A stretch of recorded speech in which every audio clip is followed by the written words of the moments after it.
என் பேர் தனுஷ். நான் கலாம்பாக்கத்தில் வசித்து வரேன்.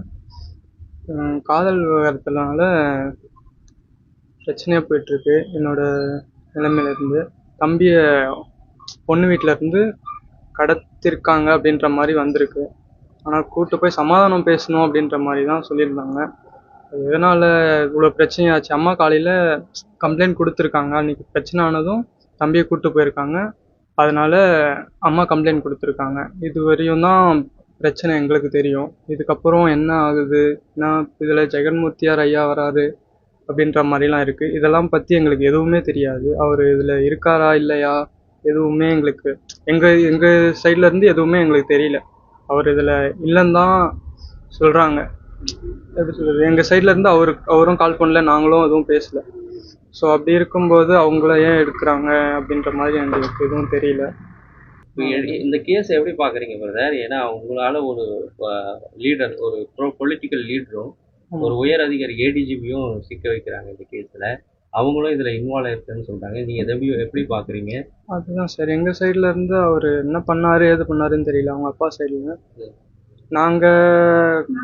நாங்கள் எதுவுமே எங்களுக்கு இன்வால்வே இல்லை இதில். நாங்கள் போனோம், இந்த மாதிரி எழுதி எடுக்க சொன்னாங்க. நான் எஸ்பி ஆஃபீஸ் போகணும், எல்லாமே முடிஞ்சது, அமுச்சு விட்டாங்க. சரி ஓகே, இந்த மாதிரி பிரச்சனைனா கால் பண்ணுங்கப்பா அப்படின்ற மாதிரி சொல்லியிருந்தாங்க. நாங்களும் எதுவும் ஸ்மூத்தாக போகுதுன்னு அப்படியே விட்டுருந்தோம். திடீர்னு இந்த மாதிரி பிரச்சனை நடக்கும்போது கம்ப்ளைண்ட் கொடுத்துருக்காங்க. இந்த மாதிரி தான் இருக்குது. இது எங்களுக்கே புரியுதா என்ன பண்ணுறதுன்னு தெரியல. இந்த கார் கொண்டாந்துருக்காங்களே ஏடிஜிபி காரு, இந்த கார் எப்படி எந்த லெவலில் வருது? அவங்க ரிலேட்டிவ் யாராவது ஏடிஜிபிக்கு லிங்க் இருக்காங்களா? அந்த லெவலில் வருதா? அது என்னன்னு தெரியல சார், அவங்கள கேட்டால் தான் தெரியும். அவங்க என்ன பண்ணியிருக்காங்கன்னு தெரியல. அவங்க பொண்ணு வீட்டில் அவங்க அப்பாவோ இல்லை அவங்க சித்தப்பாவோ யாரோ அவங்கள கேட்டால் தான் எனக்கே தெரியும் இந்த விஷயம். ஏன்னா கம்ப்ளைண்ட் கொடுத்து அவங்க அரெஸ்ட் பண்ணி வச்சுருக்காங்க. இன்னும் எனக்கு முழு டீட்டெயில் எனக்கு தெரியல என்னென்னு. போலீஸ்லையும் சொல்லலை எதுவும்.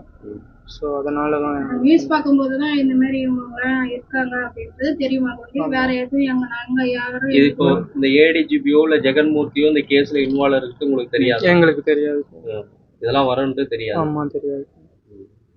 நாங்கள் இத்தனைக்கும் என் ஒய்ஃப் சொன்னாங்க, இந்த மாதிரி பிரச்சனை இருக்குது, அவர் நான் இல்லைனாலும் அவங்க 2 பசங்க இருக்காங்க, அவங்களையாவது பார்க்கட்டும், அவர் இருக்க தேவையில்ல, வாபஸ் வாங்கி அமுச்சு விட்டுலாம் அப்படின்ற மாதிரி என்கிட்ட கொஞ்சம் கேட்டாங்க. இந்த மாதிரிலாம் என்ன எப்படி இருந்தாலும் பார்த்து பேசுகிற மாதிரி தான் இருக்கும். அந்த மாதிரி இருக்கும்போது நம்ம சரி வாபஸ் வாங்கிடலாம் அப்படின்றதுனால தான் இது திருத்தணி போயிட்டு வாபஸ் வாங்கிட்டு வந்த மாதிரி சொன்னாங்க. ஆமாம், திருத்தணி போயிட்டு வாபஸ் வாங்கிட்டு வந்தாங்க. இந்த மாதிரி தான் இருந்தது.